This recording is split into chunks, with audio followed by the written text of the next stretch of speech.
a Russian winter. Only a widow's heart is colder. Soldiers died in the saddle. Their horses died beneath them. The Grand Army died. The vultures gathered. Our enemies formed the Sixth Coalition, the Sixth, against Napoleon, against one man. We fought. It was not enough.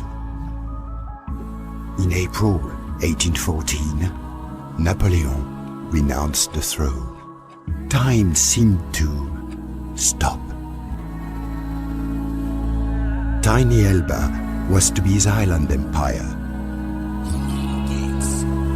He stayed 10 months. In spring 1815, Napoleon came home. He had no choice but to march on Paris. The worthless Bourbon king fled. Destiny awoke. Following his abdication on the 6th of April 1814, Napoleon Bonaparte was granted sovereignty over the island of Elba, a small Mediterranean possession off the coast of Tuscany. There, the emperor did not idle. He reorganized Elba's administration, improved its infrastructure, and reformed its small military. The Bourbon Restoration under Louis XVIII failed to win the hearts of the French. While the king offered a liberal constitution in the Charter of 1814, meanwhile, at the Congress of Vienna, Russia wished to dominate Poland. Prussia eyed Saxony. Austria resisted both. Tensions ran so high that almost caused a war to break out.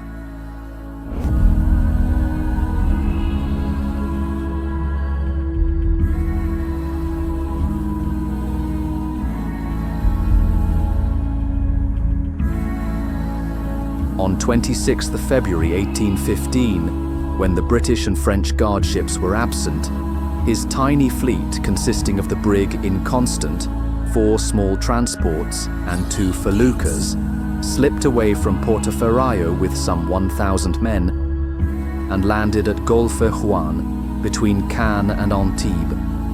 Determined to avoid the royalist heartland of Provence, Napoleon instead chose a mountainous path through the Alps, now immortalized as the Route Napoleon. His gamble paid off. The emperor encountered no resistance. Local citizens cheered his passage. Some old soldiers wept upon seeing their commander again. On 5th March, near Grenoble, the 5th Infantry Regiment of the Royalist Army had been deployed to stop his advance. As legend has it, Napoleon, dressed in his familiar grey overcoat and bicorn hat, stepped forward alone, opened his coat and declared, "Soldiers!" cried Napoleon. "I am your emperor. Do you not recognize me? If there is one among you who would kill his general, here I am." A royalist officer gave the command to fire, but not a shot rang out. Instead, the soldiers rushed forward and embraced Napoleon with shouts of "Vive l'Empereur! Vive l'Empereur! Vive l'Empereur!" The next day, the 7th Infantry Regiment, under Colonel Charles de la Bédoyère, also joined Napoleon.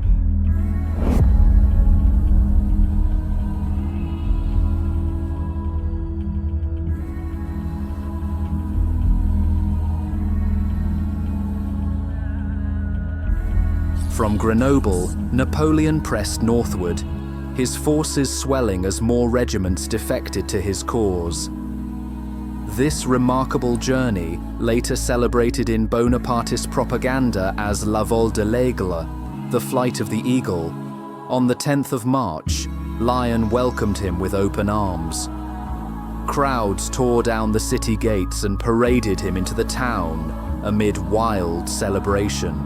Throughout the countryside, cheers of "Vive l'Empereur" echoed across villages and cities alike. Louis XVIII sent Marshal Ney to intercept Napoleon and arrest him. Ney had publicly boasted that he would bring Napoleon back to Paris in an iron cage.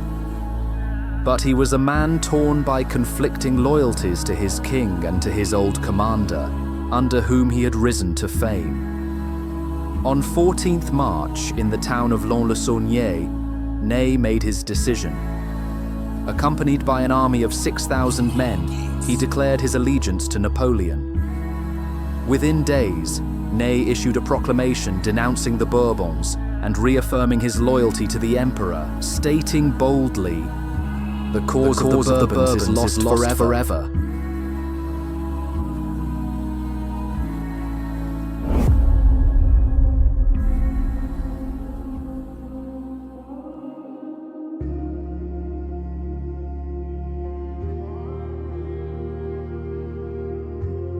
On the 19th of March, the king fled Paris for Ghent in the Austrian Netherlands, leaving behind an empty palace. The very next day, the 20th of March, 1815, Napoleon arrived in the capital. He entered the Tuileries Palace to the cheers of adoring crowds. In a matter of just 3 weeks, he had returned from exile, marched the length of France, and reclaimed the throne without firing a single shot. After his legendary return to France, Napoleon sought to reshape his rule. At Lyon, he created a new constitution with Benjamin Constant, giving more rights and press freedom. But many in France doubted him. His health had declined.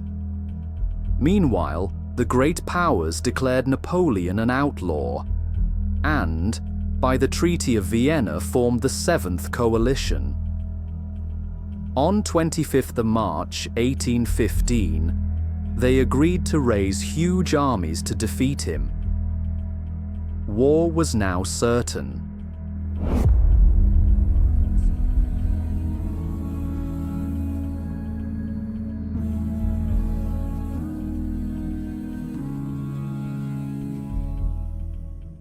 Before 1806, Naples was ruled by King Ferdinand IV, a foe of Napoleon. After defeat at Austerlitz, he lost Naples to the French. Napoleon first made his brother Joseph Bonaparte king, then replaced him with Joachim Murat in 1808. Murat later betrayed Napoleon and joined Austria in 1814 to keep his throne. But when Napoleon escaped Elba in 1815, Murat switched sides again and declared war on Austria. Joachim Murat marched north with about 50,000 men through the Papal States, forcing the Pope to flee and seizing Ancona. At Rimini on 30 March, issued the Rimini Proclamation to rally Italian nationalists. Early victories, including at the Battle of the Panaro, saw Murat take cities like Bologna and Florence. However, Austrian resistance stiffened. At the crucial Battle of Occhiobello, Murat's army failed to cross the River Po and suffered heavy losses.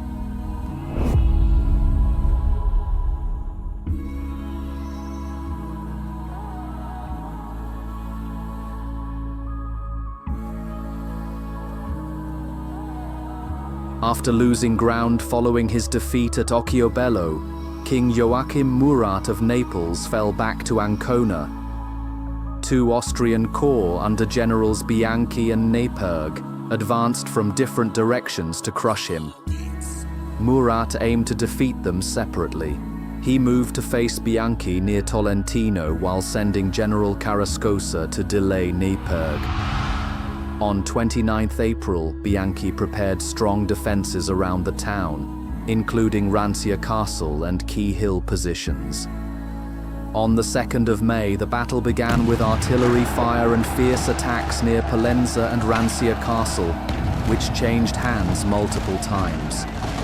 Murat had some success on the first day, gaining ground and capturing Monte Milone. The next day, fog delayed fighting. When it resumed, Murat's forces took Rancia Castle and advanced. However, expecting cavalry, they moved in square formations and were devastated by Austrian musket and artillery fire. News soon arrived that Carrascosa had been defeated at Scapezzano and Nyperg was closing in. Murat ordered a retreat. The battle ended in a decisive Austrian victory. Murat lost over 4,000 men and his army collapsed. He fled to Corsica, and by 23rd May, Austrian forces entered Naples, restoring King Ferdinand IV. Murat's dream of an Italian uprising had failed, and he was later executed after a failed attempt to reclaim his throne.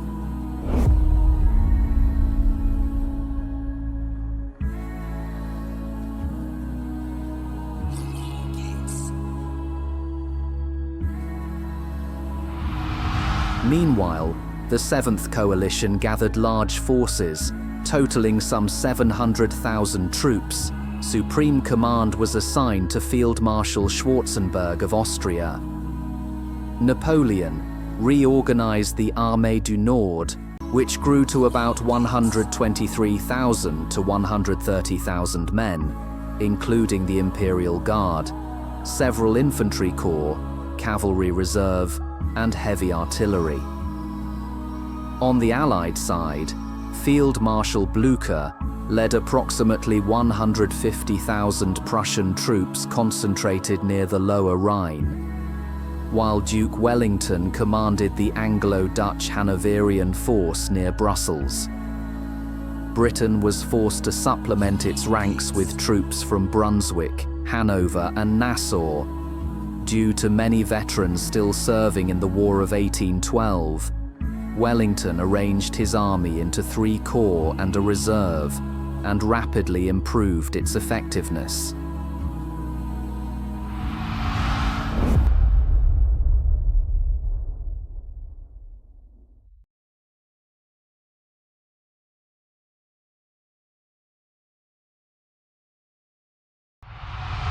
On the 15th June 1815, Napoleon launched a bold strike across the Belgian frontier with his 128,000-strong Armée du Nord.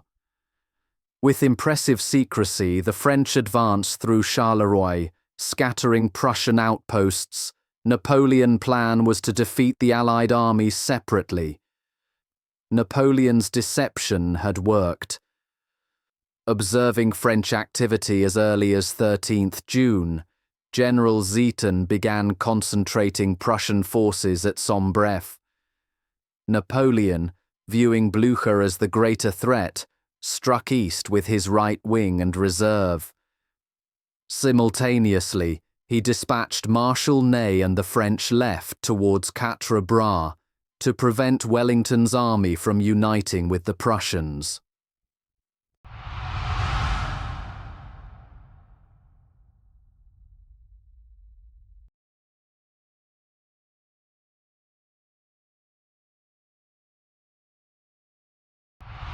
By the morning of 16th June, 8,000 Anglo-Allied troops under the Prince of Orange faced intense pressure as Ney launched attacks in the early afternoon.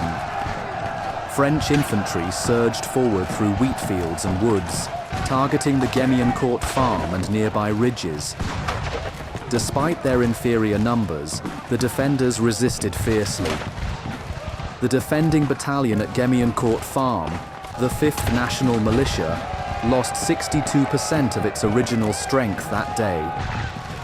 The French gradually gained ground, pushing back the outnumbered Dutch-Belgian forces.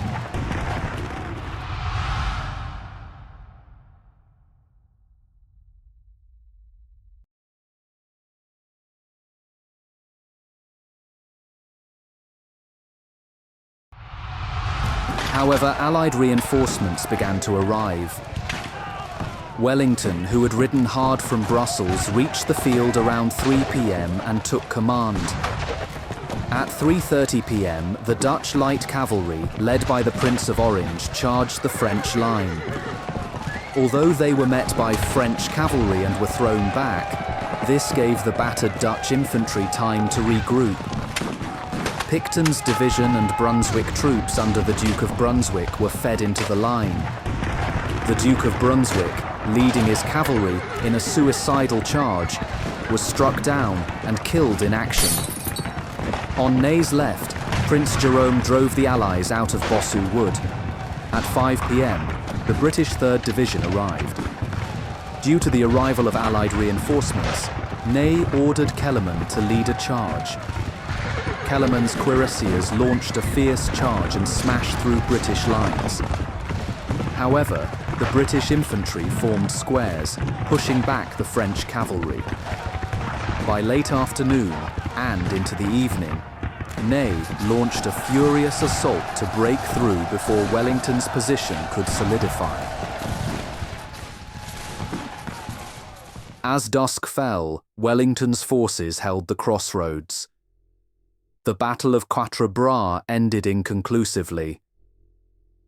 The Allies suffered 4,800 to 5,600 casualties, while the French lost 4,140 to 4,400. After escaping Elba and reclaiming Paris, Napoleon launched a swift offensive into Belgium, crossing at Thuin near Charleroi. Marshal Ney was commanding the left wing to seize Quatre, Marshal Grouchy with the right wing, and Napoleon himself commanding the reserve. His aim was to separate the Anglo-Dutch and Prussian forces and defeat them individually. On the 16th of June, while Marshal Ney was attacking Quatre, Napoleon advanced towards Ligny, clashing with Blücher. Field Marshal Blücher deployed his Prussian army along a broad front. Zieten's First Corps occupied the key defensive villages of Saint-Amand, Bry, and Ligny, forming the main line. Pirschen's Second Corps stood immediately behind as support. Thielmann's Third Corps formed the left wing, guarding the approaches from Gembloux and Namur and covering the army's main lines of retreat. The crucial Fourth Corps under Bülow was still several hours away, and would not arrive in time, a fact that enraged Blücher when confirmed on the night of the 15th to the 16th of June.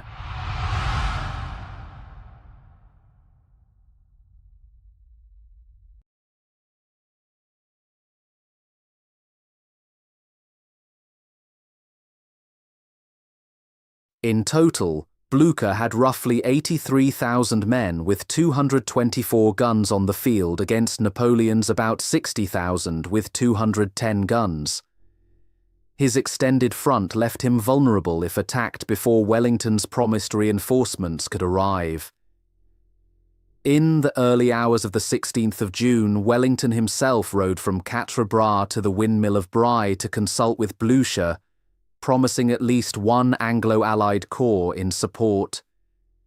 Napoleon intended to first defeat Blücher, then turn west to join Ney at Quatre and march on Brussels.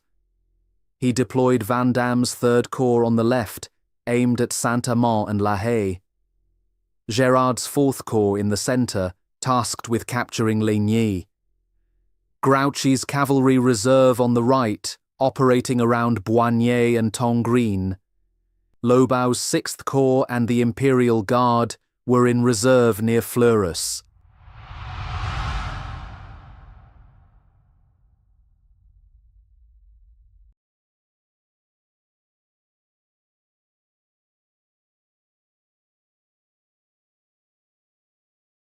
Napoleon waited until about 2:30 p.m. to begin his attack. At the signal of 3 cannon shots from the Imperial Guard artillery, the French opened the battle. Vandam's Third Corps advanced first, striking the villages of Saint-Amand and Saint-Amand-la Haye.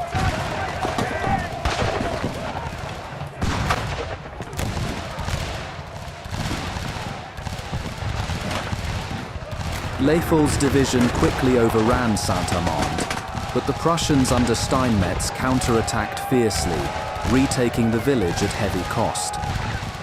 Vandam renewed his assault with reinforcements, and by mid-afternoon, Saint-Amand was engulfed in brutal house-to-house fighting, changing hands multiple times.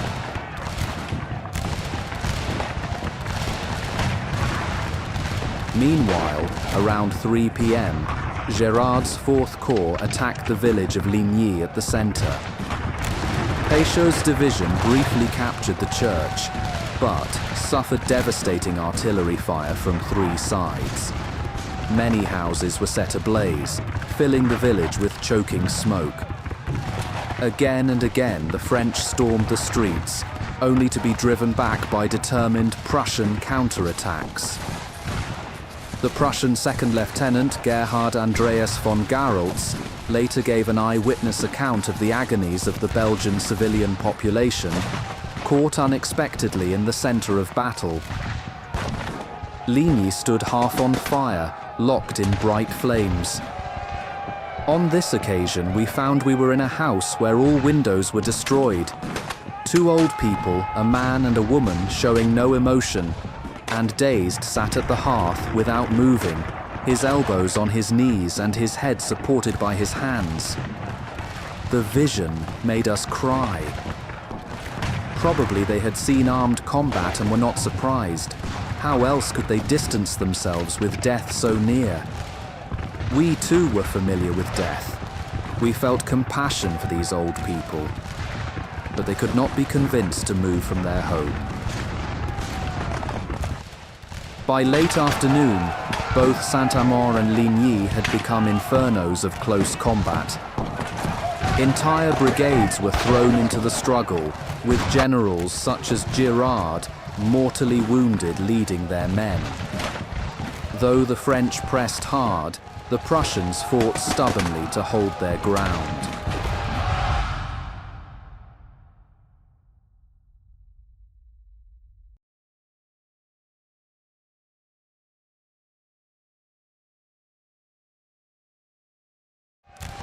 By late afternoon, the battle had reached a critical stage.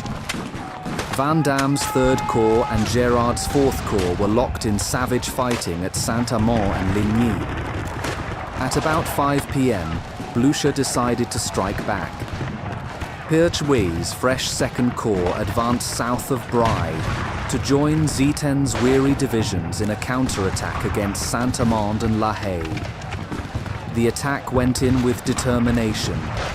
Prussian infantry and cavalry reserves poured forward, driving into Vandame's corps, which wavered under pressure.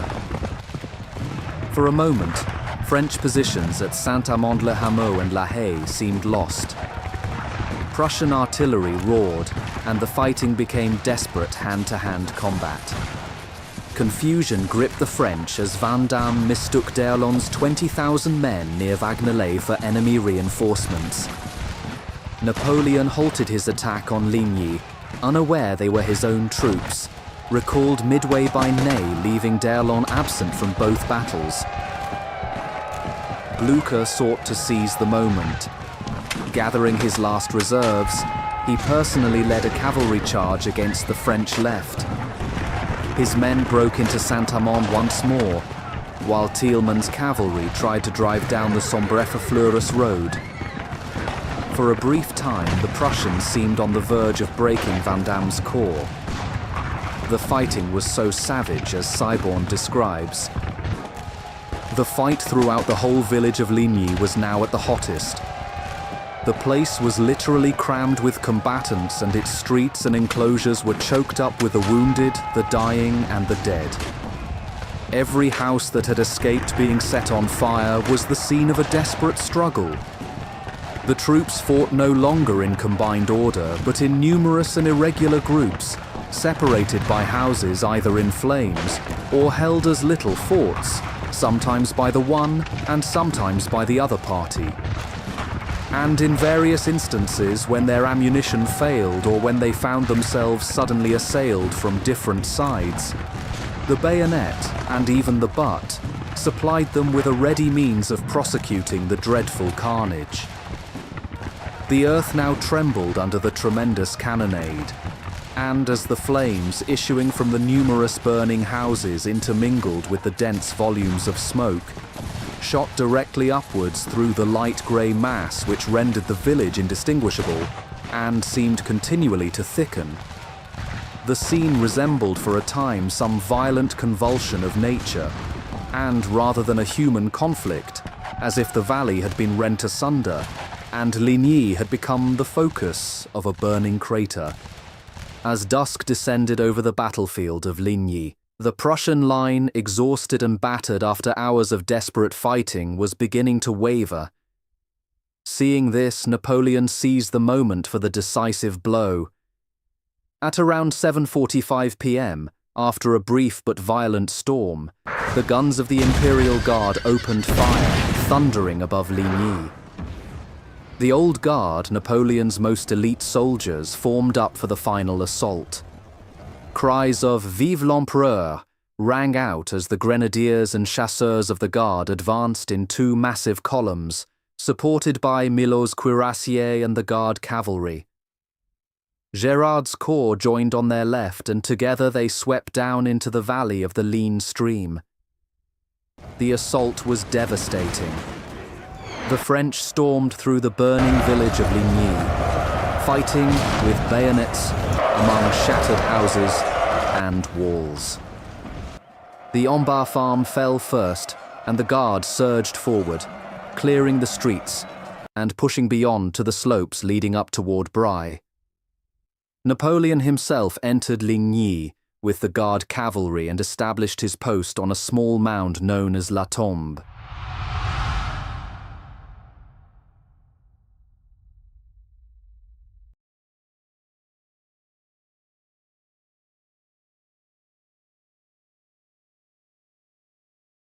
For a moment it seemed the Prussian centre might recover. Field Marshal Blücher, ever the old hussar, galloped from his right flank and rallied his reserves. With characteristic daring, he ordered General Roeder's 32 squadrons of cavalry to charge the advancing Guard.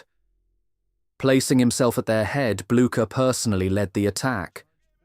But the French squares of the Old Guard held firm, and Milhaud's cuirassiers countercharged with terrible effect. In the midst of the chaos, Blücher's horse was shot beneath him, throwing the 72-year-old marshal to the ground. Trapped under his mount and surrounded by the melee, he was twice ridden over by French cavalry who failed to recognize him in the darkness. His aide, Count Nostitz, finally managed to free him, and Blücher was carried from the field, semi-conscious, as the Prussian cavalry retreated in disorder. By 8:30 p.m., the Prussian centre was shattered. Ligny had fallen completely into French hands, and Napoleon's Guard pressed on toward the Bry Plateau. Though parts of the Prussian wings held firm, Zieten on the right retreating in good order behind Bry, and Thielmann on the left, forming a rearguard at Sombraef. The army as a whole was in retreat. The French suffered 8,300 to 12,000 casualties, while the Prussians' 24,021 guns were lost. The Emperor had triumphed. The Old Guard's attack had broken Blücher's line and secured Napoleon a tactical victory. Yet, the Prussian army, though beaten, was not destroyed. Under the steady hand of Gneisenau, it would retreat north, and within 2 days, it would return to the field at Waterloo.